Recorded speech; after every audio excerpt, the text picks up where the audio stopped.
So, good evening, ladies and gentlemen. Namaste, and a very warm welcome to all of you to the Blub World Web Talks 243rd episode. In the last 242 episodes, we have talked to, interacted with more than 4,000 school leaders on this very platform where they have shared their ideas, opinions, innovations, and what all new are they doing in the education space.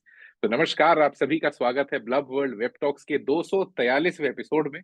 पिछले 242 episodes में हमने करीबन करीबन 4,000 से ज्यादा शिक्षाविदों से बातचीत की और ये जानने की कोशिश की कि वो शिक्षा को कैसे बदल रहे हैं और शिक्षा उन्हें कैसे बदल रही है। So most importantly, this very platform of the Blub World Web Talks is a bilingual platform. So you can use English or Hindi, any of these two languages. Please don't use a third one because I might not get it. Secondly, this is a timed platform. So once your speaking time is over, you might get muted. If you get muted, please don't get offended. It's just to keep the activity crisp and entertaining for everyone. Whenever you are given a time to speak, there would be a limit to it.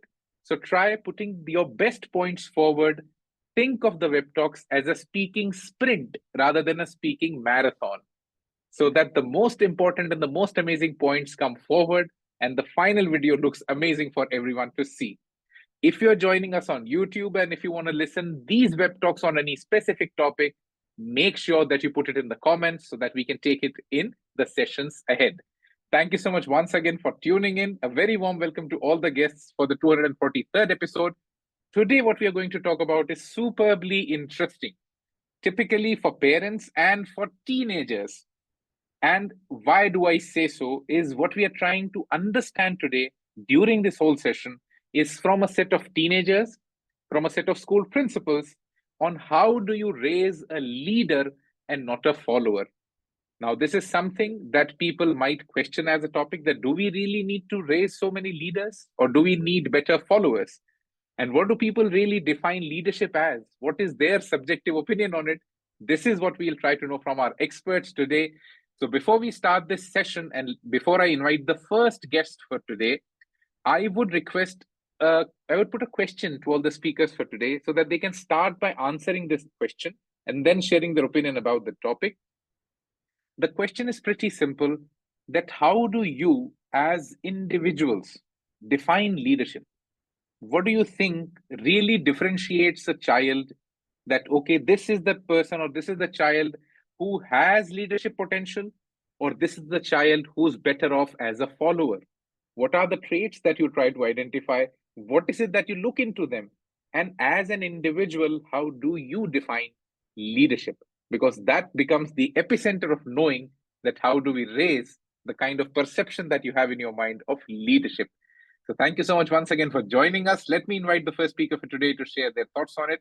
A very warm welcome to Ms. Vinita Shenoy, the principal of Gateway College from Colombo, Western Province, Sri Lanka. Vinita ma'am, over to you for the next 3 minutes, and please unmute yourself, and a very warm welcome. To me, leadership is a wholesome student or a wholesome person who is being able to be practical, to live a life fulfilling his needs as well as the needs of those around him. It could be in any context. It could be a little child or it could be a politician. A leader should be someone who's benefiting himself and, of course, the surroundings where he stays. What are your thoughts when you look at your own students? What do you think, or what do you specifically do so that you're able to raise more leaders or you're able to raise more followers? What's your priority, and what do you do in your own school? I think in the real world, we need leaders as well as followers. In my school, we encourage children to be the best of themselves. So we do not want them to be copies of others, but we want them to do, whether they are good singers or musicians or comedians, sports persons, scientists, we would like them to be what they are. Today's age, or this is the alpha generation, where they have knowledge from all over the world and they are well informed, and therefore they know that they can make better choices. Unlike our time where we were told you be a doctor, lawyer, teacher, that's it, full stop. But today kids have got much more availabilities and we would like them to explore, because the world doesn't want manufactured products. made in the, identical manufactured products. They want individual people. So that's where we encourage children to be themselves, the best version of themselves. So leadership for you would be typically raising a child to be the best version of themselves, identifying what their inner self is. So when you are interacting with your school parents, what are the tips that you give them? That how do they identify that whether their child is an innate leader or is an innate follower? How do you, assist or, tell parents that how do they identify which part of the hemisphere their child falls into?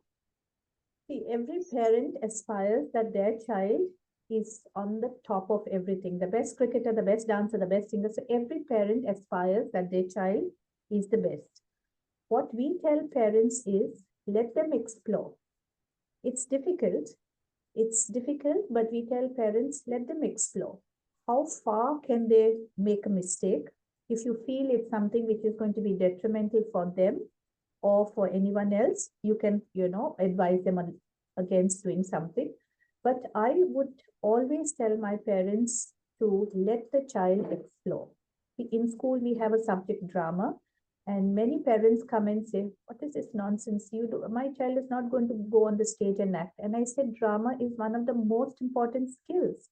Every subject teaches you certain skills, and drama is one of those skills you need, because all of us communicate with people. What is the drama doing? What is actor doing? He's convincing you that he's a king in one movie and he's a beggar in the other movie. So it's his skills of being communicating with the rest of people around him. So it's, even a subject like drama, how important it is. So exploration for you is the solution for identifying the leader or the follower in the child. And secondly, you talked about a very important aspect of learning or exploration, which is dramatics or theatrics or theater or drama, which I think is the epitome of communication, because there is where you get to learn that how do you adapt to a situation, typically transform yourself and try to communicate something that you're absolutely unaware about, but your script tells it to you and you try to convince the world that yes, you know it, and you'll put it through to them.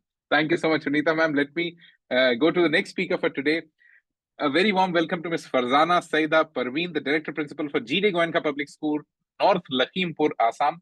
Farzana ma'am, before we go to you and we ask your opinion on how do you, help parents in typically raising a leader and not a follower, what do you think is a failure at the part of the school when the parent is not able to identify that where their child is going to be? Because when a parent puts a child in a school, they expect that yes, there'll be a lot of exploration, there'll be a lot of understanding of things. Do you think there is some form of, there's a gap there in the school education ecosystem where the parent might not be able to identify where their child is going? A very warm welcome to you, ma'am. Please A unmute very yourself. warm good evening to one and all present here. So, first of all, congratulations for your wonderful episodes, which connects all these speakers to have a platform to speak and even discuss and explore about the topic. So, yes, very good question asked by you with regard to parents. It is difficult for a principal like us to tell a parent on the region where the child is lacking. But again, we cannot be, every child has their own qualities.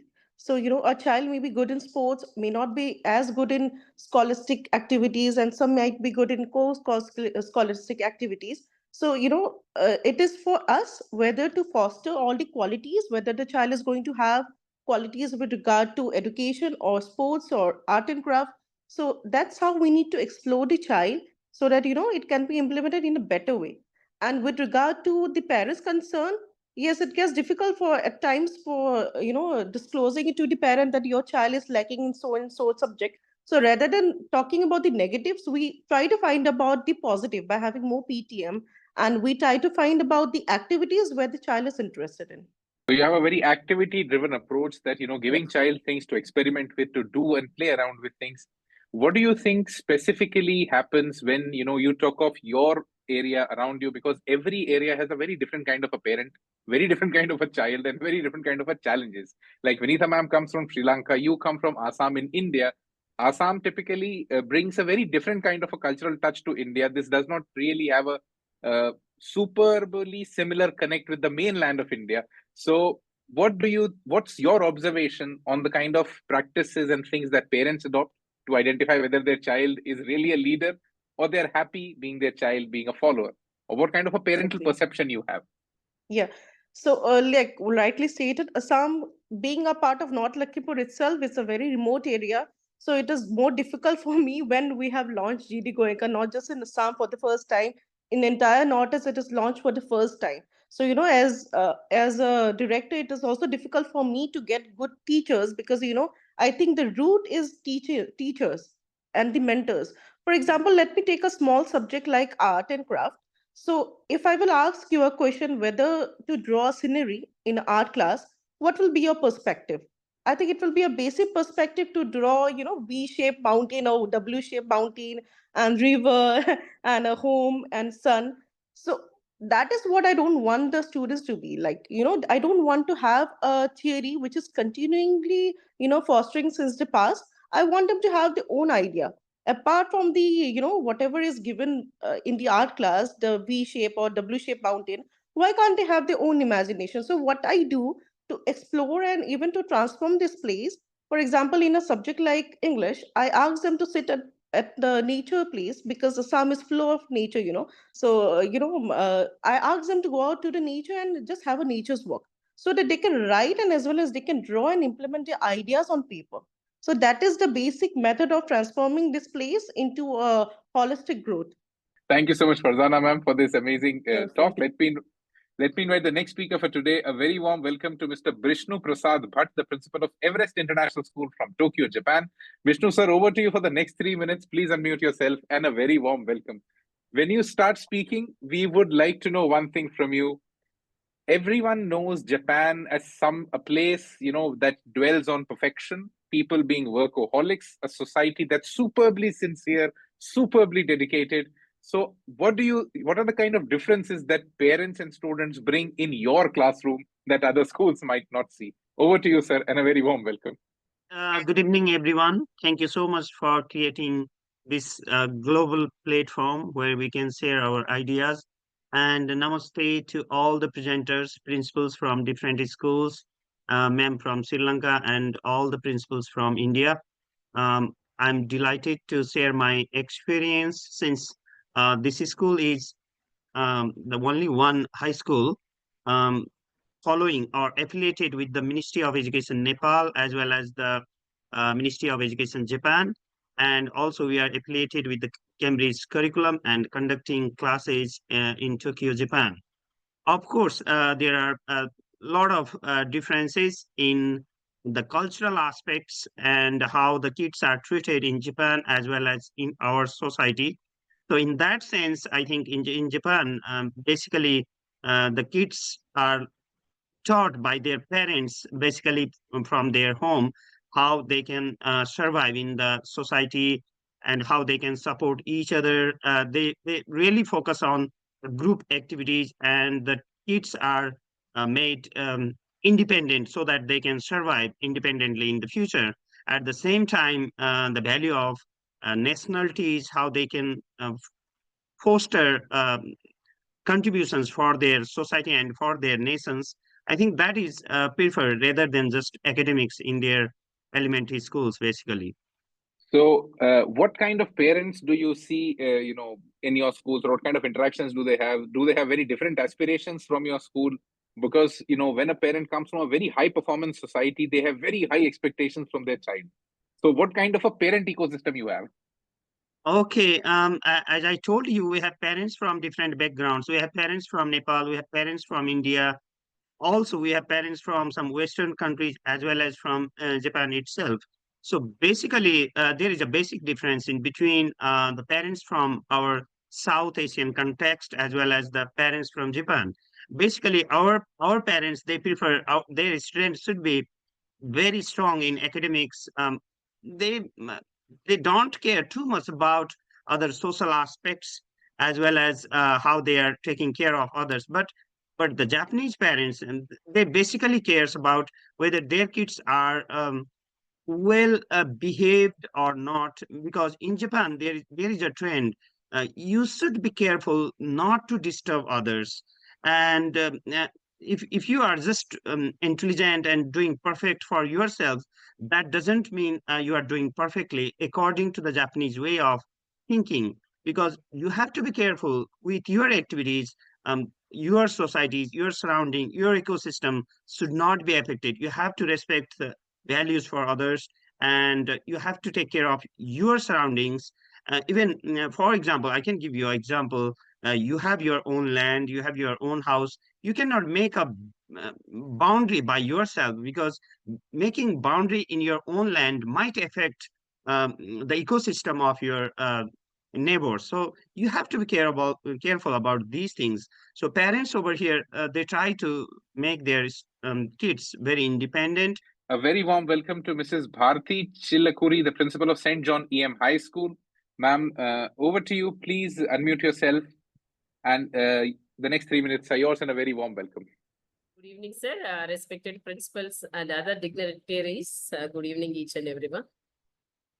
Sir, according to me, leaders are important than followers, sir. As we are in education sector, we have to make leaders only. Mostly we try to make leaders, but here it should start. According to me, it should start from home, sir, because their parents should allow them to speak.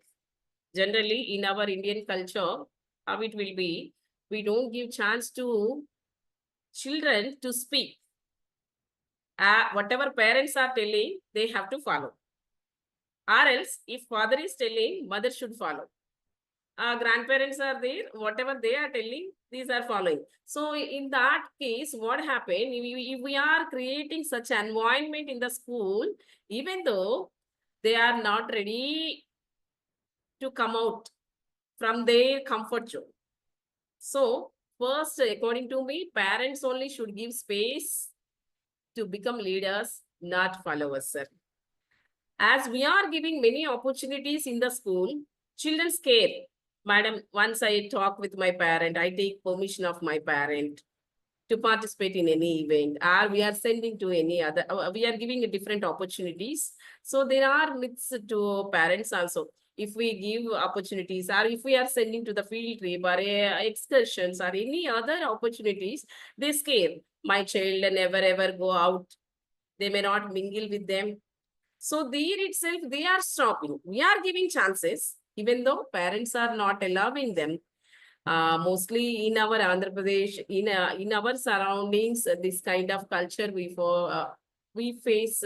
That is the reason I'm telling. So once parents allowed them to speak in their home, definitely such a child, they speak in the school, they are able to become good leaders. Thank you so much, Bharti. And I think you're very right when you say the core responsibility of a school is to typically develop leaders only. If they might not fall into that hemisphere, they might automatically become a follower. But you think that leadership would typically solve the core purpose or the core duty of the school. Thank you so much, ma'am. Let's now add a little surprising element to the complete conversation. Let's ask a teenager that what do they think? Are schools really able to develop leaders, or are schools developing followers? And a very good comparison that Bharti ma'am and Vishnuji said, in Japanese society, it really matters what you're doing to, around, and not only academics, but for an Indian parent, the most important thing is academics. And the second most important thing is whether you're listening to them or not. They themselves are developing followers. So what does a teenager think about it? A very warm welcome to Miss Vaidehi Parikh of grade 9 from Indian Language School, Lagos, Nigeria. Vaidehi, over to you. Please unmute yourself, and a very warm welcome. Namaste, everyone. Good evening.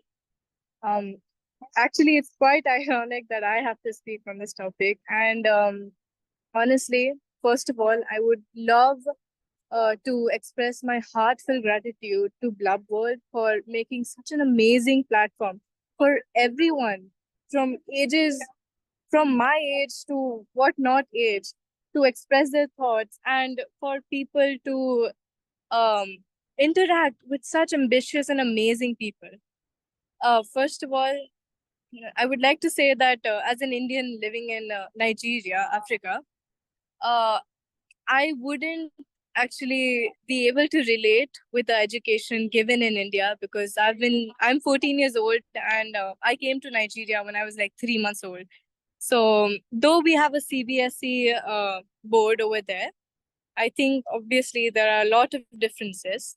But I would like to say that even though we are living in Africa, we have head boys, head girls. Why is head boy?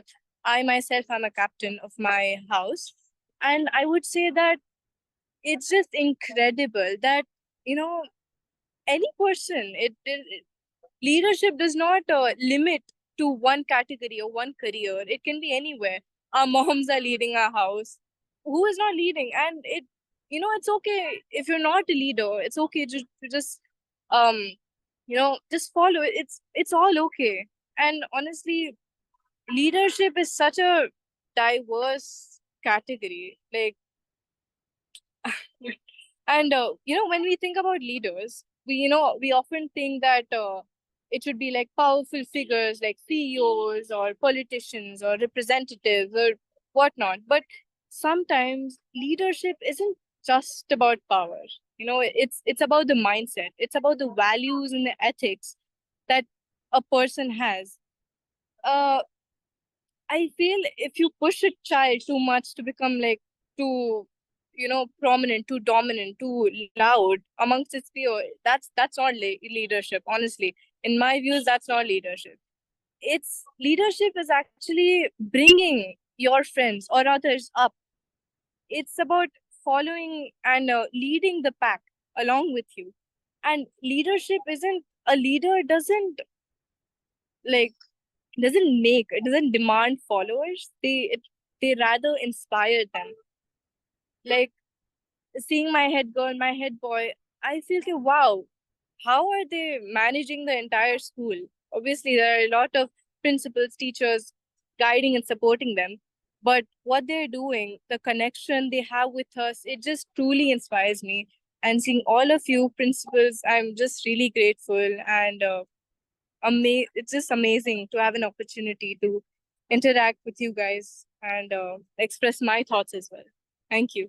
Thank you so much, Vaidehi. And I think you put a very nice tone to the complete conversation, which started from understanding leadership to finally understanding that the innate characters of it, that leader at home, leader at your class, leader of your pack, leader of your friends group, and sometimes leader of your own self, your own identity. Are you ready to take control of it? Are you, really gonna lead yourself into something that, makes things, amazing for everyone around you? I think leadership is typically a combination of everything coming together where you finally have a goal to reach, people to keep happy, a lot of empathy in you, and a lot of love in you so that people come together and are around you. I think a very nice, opinion you had on leadership. Let's take the opinions of the school principals in the second round of the conversations. The first round of conversations was to typically warm up the whole, floor so that we know the kind of perspectives that people will bring in. Let me put the first question for anyone from you to answer. It's a question that anyone, all the speakers, anyone can answer, whoever wants to. And now, whenever we talk of raising leaders, or I think what Vaidehi talked about is, when we want to develop the innate ability of a student to take initiative, do things on their own, what is the biggest challenge that the school faces in this time? Because when somebody is a leader, he's going to be disruptive. He or she is going to be creative. They won't fall in line so easily. And when you're managing an organization that has hundreds and thousands of children, and if you want all of them to be leaders, it's very difficult to discipline them. So, as administrators, how do you find the balance that leadership keeps developing and still you have some discipline in your school? That's the sweet spot. How do you reach that? What do you do for this? Over to anyone who wants to answer this question. I would suggest we start with Vinita, ma'am, so that the circle starts from you again. That what do you do that leadership keeps developing, and at the same time you have discipline? Because discipline and creativity, they don't fall, they are not friends. Yes, uh, most of us leaders, I think, come from the baby boomers, where we were taught, we were part of the result of the industrial revolution, where we thought Everyone had to do what everyone else did. We had to follow. So we wanted students produced in a factory, identical to each other. Everyone sits when I say sit, everyone stands when I say stand, right? We were still, but today's parents are from the millennials and the Generation Z. They have seen things very different. They have got the internet. They have got information from all over the world. They have more information than what we grew up with. So today, telling parents what is a real leader may sometimes be confusing, because sometimes they get confused between a hero and between a leader. Now, a hero would be somebody who has good values, who thinks well, who would be somebody who has good ethics, right? Now, a leader is someone who can manage to drum a whole lot of followers. Remember, Hitler was also a very good leader. He managed to make thousands and thousands of people to kill other people. Even today, we have leaders who are able to tell people, conscious people, self-righteous people, to go and kill someone else, right? So we are not looking at that kind of leaders. We are talking about people who can think consciously, think differently. It's not easy, but we have to make a choice, because today children do not want to be told to do what we had done.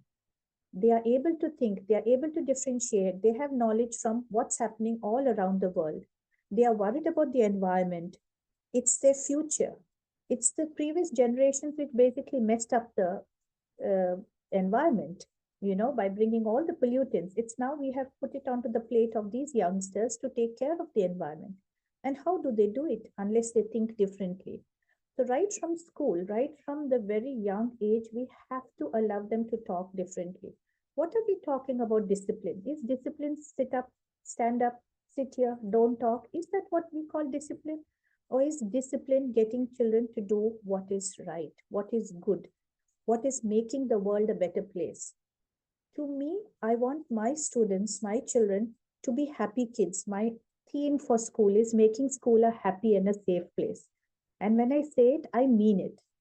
So I allow children to talk. They come and ask questions. They come and suggest different things. Even how crazy it is, I'll say, okay, let me give it a thought. And we have to allow them to voice their opinion. Like this little girl, Vaidehi, amazing. I was amazed by the way she said, we have a leader in everyone. Even our moms at home are leaders. But we don't recognize them because our mindset says leader is only the boss who's a CEO. Why? A leader is the mother at home who's managing the whole household.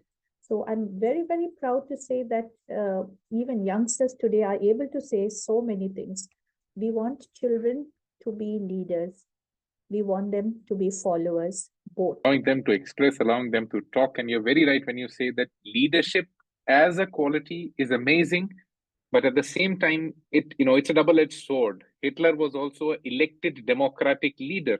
He was somebody who did not come to power by force, but he had that oratory that he could sway a country into really doing something that we all hate to look at, that, finishing human life, so killing people.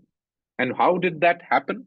It happened through a series of amazing communications, a series of amazing propaganda that they were able to put through. So I think you're very right when you say that each individual has to be developed in a way where there is a follower in you and there's a leader in you, so that you know when you have to wake up which quality. Thank you so much, ma'am. Let me ask another interesting question to Farzana, ma'am.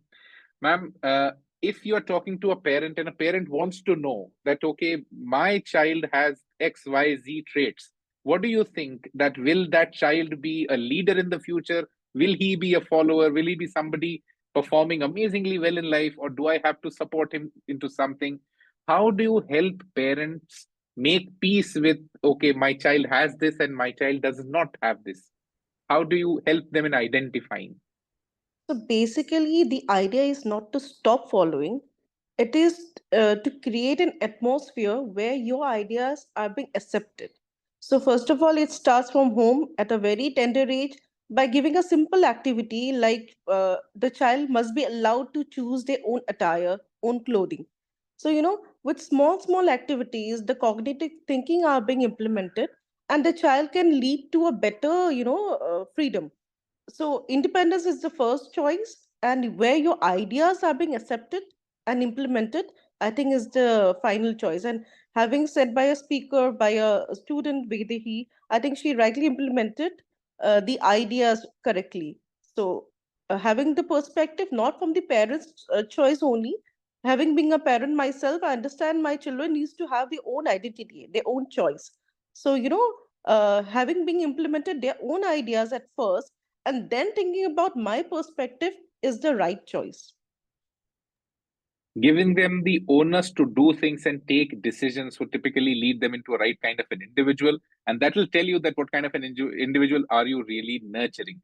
Let me now ask the next question to Bishnu Prasad sir. Sir, uh, you are actually experiencing a multitude of societies. You know how South Asian parents act, you know how Japanese parents act, you also know the kind of expectation or an aspiration that a student has when he or she comes from a different cultural background. In all these cultural backgrounds, what is that one common thread that you find that this is something that every parent wants, this is something that every student aspires to be? Yeah, even we have the parents from the different culture and background, but at least everyone is concerning about the at least about the academics of their kids. Besides that, as I told you already, there are other expectations, particularly from the Japanese society as well as from our society. But still, the common factor is everyone is taking care of their kids should be academically sound. At least that point can be the common. uh, as a principal, what do you think the role of failure is in developing the leadership quality of a student? Because as a child, as a teenager, normally kids do not take failure very cordially. They get offended too easily, they get hurt very easily. So how do do you think failure has a role to play in leadership, and how do you as a school leader help out your teens or students? I think, sir, it's a kind of perspective. Like particularly in our societies, since I was grown up from a very remote part of my country, and then I also studied in India, came back to Nepal, and then I also studied in Japan. I compared the way of thinking among the parents from our continent and parents from this society. As I can give you another example, like. If the Japanese kids have to go to restaurant along with their parents, they have another trend. Like they will be giving a certain amount of money to already in advance to their kids. But whenever they will be eating in a restaurant, and finally the bill will be shared, and the kids will pay their bill by themselves. And then the concept is so that they will understand the value of money, and they will think how to use the proper utilization of money. So in my sense, in this society, what I see is people are not really concerning to become just leader. You might have seen even in the politics, the prime minister, they can easily drop from their post and then they support their colleagues, which is not very common in our South Asian continent. So in my sense, I think the way we developed our culture, the way we inherited our kids, sometimes like we keep on talking, the Japanese kids, they just follow disciplines by themselves. We don't need to enforce them. So I think it depends upon how we are making our societies and how we are setting goals for the entire community. That also defines how we can make the balance in between discipline and the leadership. I think a very important point that you mentioned, that Japan has been able to successfully develop people who are amazing followers and who have an innate leader in them as well, because they understand the responsibility of the impact of their own personal actions. So this is something that we can all learn from Japanese society, that how do you really make civilized followers? How do you make a prime minister? How do you make a country leader who can just step down one day that, okay, I think I won't be able to do justice to my position? How do you get so detached to being in power? which is a skill that most of the countries across the world don't have. So I think this is something worth learning. So now we are nearly at the end of the session, but before the session comes to an end, I would like to ask all the speakers today one by one to give their actionable advice to parents, specifically to parents, that what should parents be taking care of when they want to develop their child as a leader, and when they want to develop their child's civic sense or understanding. Any piece of advice that you would want a parent to remember when they listen to you in this video. Vaidehi, let's start with you. What's your advice for parents when they're trying to develop leaders, or when they're typically nurturing their own child to do something amazing in life? I would say that, okay, if a child says that, oh, why is the sky blue? I would say that the parent shouldn't just, say, blue hai to blue hai, main kya karu? That it doesn't work like that, right? So you shouldn't limit them to just the color blue. You should ask them, what do you think it is? Okay, seeing the clouds, he can imagine, how he or her, the child can imagine anything. And I guess the child itself has to determine or decide what he wants to see or she wants to see. So I guess that's the actual leadership. And as a parent, you are not supposed to just give the path. You're supposed to hand out a map and tell them that I'm with you, and whatever you take, whatever you choose, being a follower, being a leader, being a singer, being this, being that, it's all okay with me, and that you do you, I'm there. Thank you so much, Vaidehi. And I think I absolutely get your point that no one else can carve out the individual that you really want to be. You'll have to take your own responsibility. And as a parent, I think that's the only responsibility on a parent, that let your child explore. Don't give them your perception of reality. Because the problem is, even your understanding of the real world, your experience, is also a perception. So don't give them perceptions. Let them experience things firsthand. Thank you so much, Vaidehi. Vinita, I'm over to you for your closing statements. Any advice or any tip that you would want to give to parents when they're typically dealing with teenagers who are highly aspirational, who want to be leaders, and a parent is not able to contain their dynamism, and it's very difficult for a parent to support such a child. Any advice that you have for them? Well, this is something that I do all the time because I manage children from 2.5 to almost 19 years. And it's a whole range of students. But I would like to tell parents who are listening today that start early, because the children learn attitudes, behavior up to the age they are 6. They are like empty sponges and they absorb so much possible. Talking about failure is something which I just mentioned, is allowing students to play a sport. If a child is able to play a sport or do social work, they learn to win, they learn to lose. They learn to live in a society, to be able to handle that mental stress, which is becoming such a big topic these days. They're able to take it on, lose one game, play again harder, win the next game, and it goes. It allows them to be able to manage things so much better. So allow them to play a sport, let them do social work, let them learn to communicate, which is again so difficult today because most of the kids have their nose in a device and not really being able to speak. Talking about the young parents today, they have information, as I mentioned earlier, from everywhere, from Jaipur to Japan or from Afghanistan to Auckland. They have it all. How do they make choices of what is the right and what is the best for them? It's difficult, but they need to make weighted decisions. Um, the latest we have is Kavya, an AI mom influencer, which I just read today on the news somewhere. And she offers precisions, availability, and tailored solutions. So we are taking up problems to a third party who doesn't really know us, but people or the young parents feel it's okay to take advice from someone unknown, but it's okay so long as they're moving forward. When we say we want our children to be leaders, not followers, what we really mean is we want kids to make the correct choices. I think it's okay either way, whether they're a leader or followers. I think we need to make our children good human beings. Thank you so much, ma'am. Let them do, let them understand, let them be, because they should not be another copy of the parent or the copy of things that we've already seen in the world, because that's what the world does not need anymore.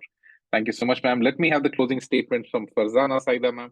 Farzana, ma'am, over to you on any piece of advice that you want to give to parents or teenagers on where should they be leading their life towards being a leader of their own self, being a leader of the society, or being an amazing follower where they find peace and solace.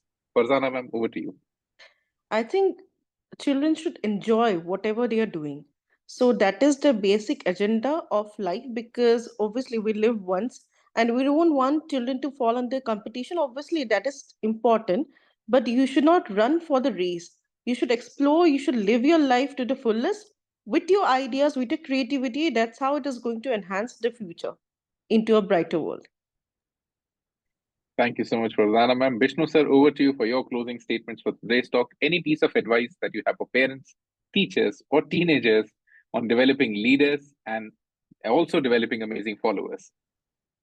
Okay, thank you, sir. I think, in my opinion, the students or the kids, they must be involved in the problems, and they should be part of the problem solver.